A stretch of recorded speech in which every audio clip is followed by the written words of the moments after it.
Dans le vaste univers fictif de Marvel Comics, T'Challa, mieux connu sous le nom de Black Panther, n'est pas seulement le roi de Wakanda, il est également le super-héros le plus riche de tous. Et bien que la bataille d'aujourd'hui pour le titre de la personne la plus riche en vie implique une lutte acharnée entre des PDG milliardaires, la personne la plus riche de l'histoire, notre passager d'aujourd'hui, a plus en commun avec le premier super-héros noir de Marvel.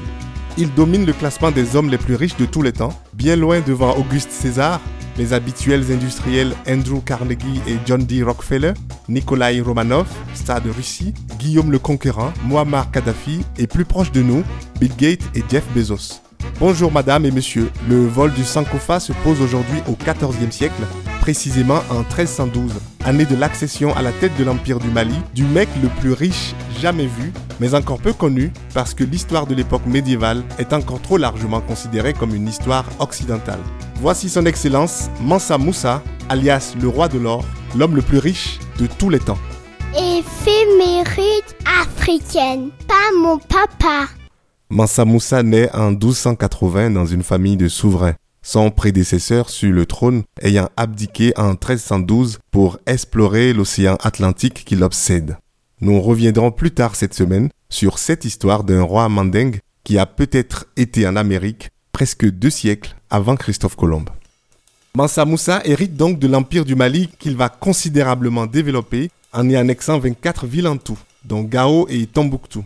Le royaume s'étend alors de l'océan Atlantique jusqu'aux actuels Niger, en passant par le Sénégal, la Mauritanie, le Mali, le Burkina Faso, la Gambie, la Guinée-Bissau, la Guinée et la Côte d'Ivoire. Il dispose de grandes ressources comme le sel et l'or.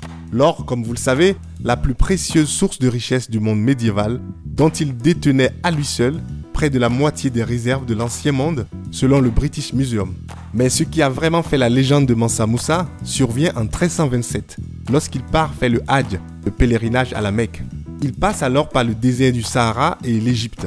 Sa caravane de 60 000 personnes, telle une ville entière, habillée de soie persane et de brocart d'or, traverse le désert puis le Caire.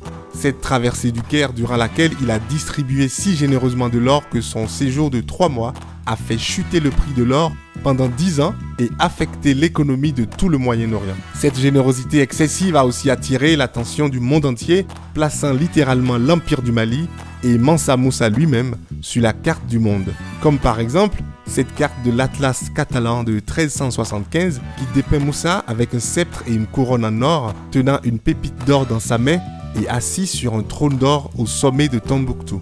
Tiens donc, Tombouctou, c'est l'une des 2 villes qui prennent un essor particulier après le Hajj du Mansa. Tombouctou profite des financements en faveur des arts, de l'architecture et de la littérature. Crédité souvent d'avoir commencé la tradition de l'éducation en Afrique de l'Ouest, Mansa Moussa construit des écoles et des bibliothèques.